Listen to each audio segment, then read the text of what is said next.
আলাস্কায় অনুষ্ঠিত হতে চলছে ডোনাল্ড ট্রাম্প ও ভ্লাদিমির পুতিনের মধ্যে শীর্ষ বৈঠক। আর ওই বৈঠক নিয়ে আন্তর্জাতিক মহলে চলছে নানা জল্পনা-কল্পনা।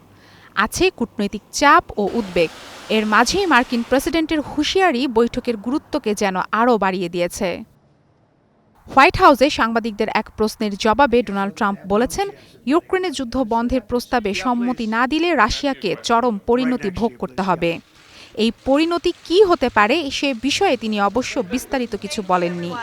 তবে রাশিয়ার উপর আরও নিষেধাজ্ঞা কিংবা বাণিজ্য শুল্ক আরোপের বিষয়ে অনীহার কথা প্রকাশ করেছেন তিনি। বুধবার একটি ভার্চুয়াল বৈঠকে ইউরোপীয় নেতাদের সঙ্গে আলোচনা করেন ট্রাম্প। বৈঠকে অংশ নেন ইউক্রেনের প্রেসিডেন্ট ভলোদিমির জেলেনস্কি। তার চাওয়া, ইউক্রেনকে বাদ দিয়ে যেন কোনো শান্তি চুক্তি না হয়। ট্রাম্প জানিয়েছেন, আলাস্কার বৈঠক সফল হলে রুশ প্রেসিডেন্ট পুতিন ও ইউক্রেনের প্রেসিডেন্ট জেলেনস্কিকে নিয়ে একটি ত্রিপক্ষীয় বৈঠকের আয়োজন করবেন তিনি।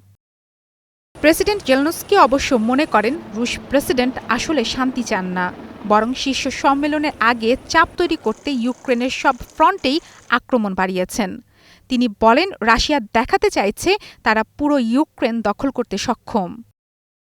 German chancellor Friedrich Merz, British প্রধানমন্ত্রী কিয়ার স্টারমার ও ফরাসি প্রেসিডেন্ট ইমানুয়েল ম্যাক্রো এক যৌথ বিবৃতিতে বলেছেন, রাশিয়া যদি যুদ্ধবিরতিতে রাজি না হয় তাহলে আরও কঠোর নিষেধাজ্ঞা দেওয়া উচিত।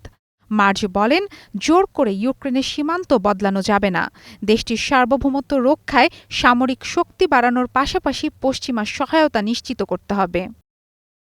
এদিকে যুক্তরাজ্য সফরে থাকা মার্কিন ভাইস প্রেসিডেন্ট জেডি ভ্যান্স জানিয়েছেন, ইউরোপের শান্তি পুনঃপ্রতিষ্ঠাই ট্রাম্প পুতিনের বৈঠকের মূল লক্ষ্য। তবে ইউরোপীয় নেতাদের আশঙ্কা, পুতিনের কৌশলী পদক্ষেপের কারণে সরাসরি বৈঠকের পর পরিস্থিতির মোড় ঘুরে যেতে পারে। ইউক্রেনের প্রায় 20% ভূখণ্ড বর্তমানে রাশিয়ার নিয়ন্ত্রণে রয়েছে। বিশ্লেষকরা বলছেন, এই অবস্থায় একটি কার্যকর যুদ্ধবিরতি অত্যন্ত জরুরি। অনেকেই মনে করছেন, শুক্রবারের বৈঠক যুদ্ধের গতিপথ বদলে দিতে পারে। মারফতুন রুচি, স্টার নিউজ।